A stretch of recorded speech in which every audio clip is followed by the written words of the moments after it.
Amiguinhos e amiguinhas, cafeína, começando Doni de azul hoje, muito chique, muito, para falar elegância. dela, Quem? da inimiga das nossas carteiras. Quem é ela? O que devora o poder de compra, a malfadada inflação. Mas falaremos como a inflação afeta os rendimentos dos fundos imobiliários de papel.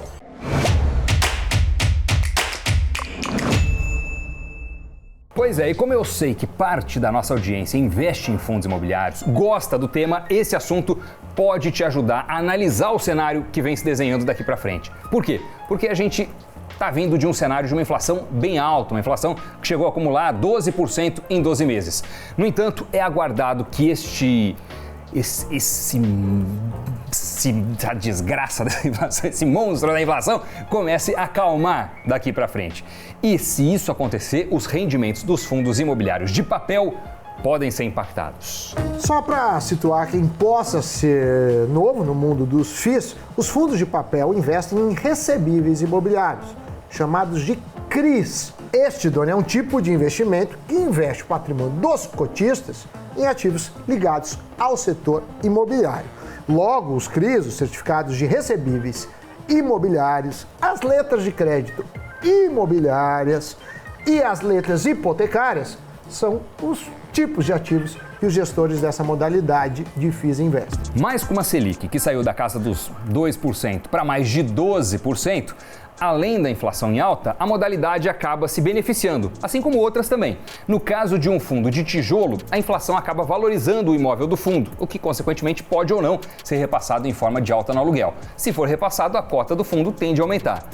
No fundo de recebíveis ou de papel, o credor, que é o fundo imobiliário, recebe todos os meses do devedor do FII juros e uma parte da inflação, o que acaba sendo repassado quase que imediatamente em forma de rendimentos aos cotistas. Então, o que percebemos é que a dobradinha inflação e juros em alta aumenta o rendimento dos fundos de recebíveis imobiliários, enquanto que num fundo de tijolo isso não acontece. E nesse processo de subir juros para conter o aumento da inflação, o que percebe-se é que a cotação dos fundos imobiliários cai de forma geral.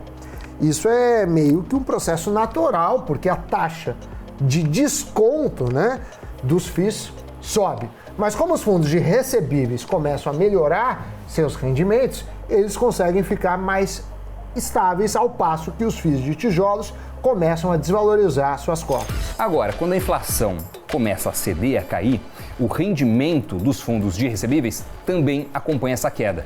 Só que tem um delay para isso acontecer, não é de forma repentina.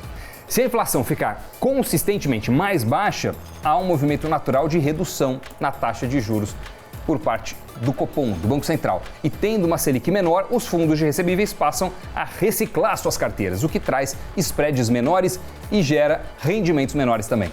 Nesse caso, com a inflação mais baixa e juros mais baixos, as carteiras de recebíveis atreladas ao CDI passam a ter uma queda. Mas, em suma, juros para cima coloca as cotações dos fundos imobiliários para baixo. E o contrário também é válido. Então, se há uma perspectiva da Selic começar a diminuir o ritmo no segundo semestre, as cotações potencialmente podem aumentar. No entanto, o rendimento dos fundos de recebíveis, se isso acontecer, começa a cair. E é importante se atentar para como funciona o mercado de fundos imobiliários, para não ser pego de surpresa ou falar que não sabia. Exatamente. Inflação mais baixa, assim como juros mais baixos, impacta diretamente os fundos de recebíveis. E isso acontece porque eles começam a perder renda. E se eles perdem renda, passam a não se valorizar tanto. O que é o oposto do que acontece com os fundos de tijolo, que nesse cenário repassam a inflação lá de trás nos seus contratos, fazendo com isso o rendimento subir. Então, analisar quando acontece isso ajuda você, investidor, a balancear a carteira de FIIs. Quem conseguir fazer isso no timing correto, consegue, consequentemente, reduzir as perdas em cotas de fundos de recebíveis quando essas caírem e consegue também identificar pontos interessantes de entrada quando for o caso. A questão é que podemos ter pressões extras na inflação, seja pelo ano eleitoral, como por causa da guerra ainda em andamento.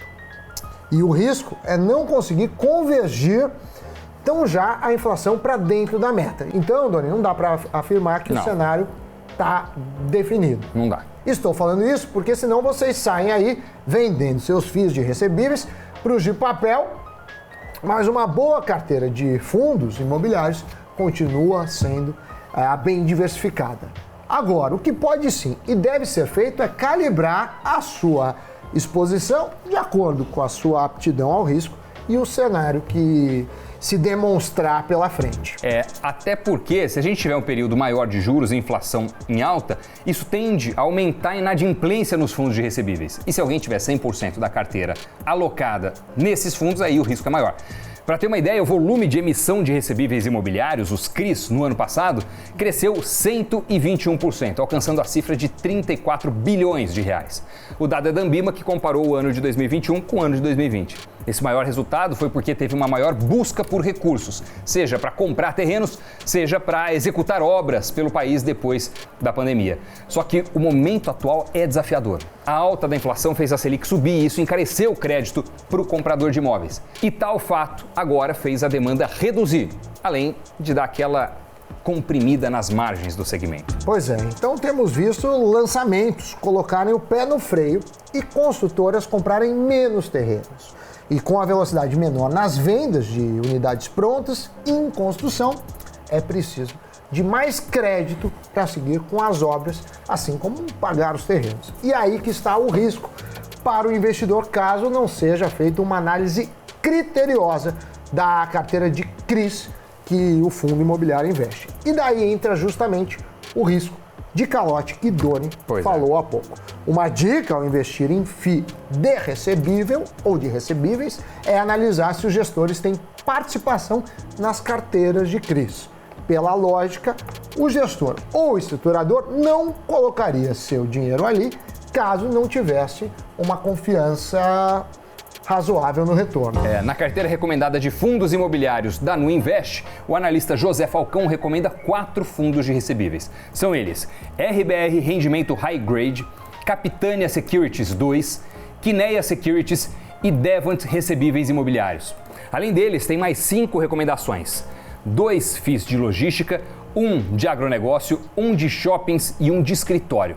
O link dessa carteira recomendada vale a pena você acessar e está na descrição desse vídeo aqui. Bom, espero que tenham gostado do conteúdo e não se esqueçam de contar pra gente de que forma vocês estão alocados e se estão em fundos imobiliários. Vocês já sabiam dessa correlação entre inflação e Selic em alta dos FIIs de recebíveis? Deixa aqui nos comentários, aproveite, se inscreva no canal, ative as notificações, dê um like, fortaleça esse nosso empreendimento, esse nosso esforço, Doni. É isso.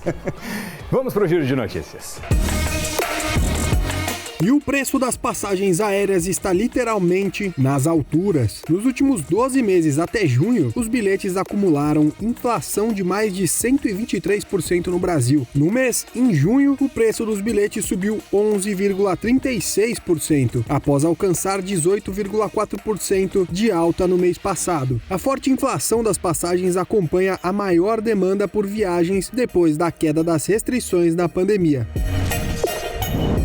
A União Europeia planeja viver sem gás russo devido ao aumento da inflação, assim como para buscar suprimentos alternativos. Os líderes dos 27 países da União Europeia acusam Moscou de militarizar a questão da energia e culpam a guerra pelo aumento nos preços e pela queda do crescimento global. A Alemanha caminha para uma grave escassez de gás, o que pode levar algumas indústrias a fechar.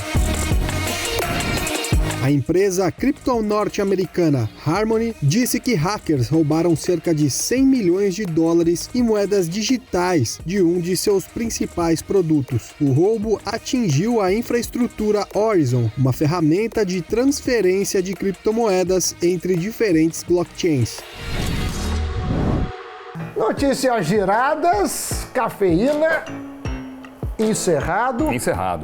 E hoje temos presença aqui, Popeye the Sailor Man, Lula Molusco, a vaca que grita, é a cabra que grita, me corrigir. Esse também era do Popeye. Só que ali ele está muito...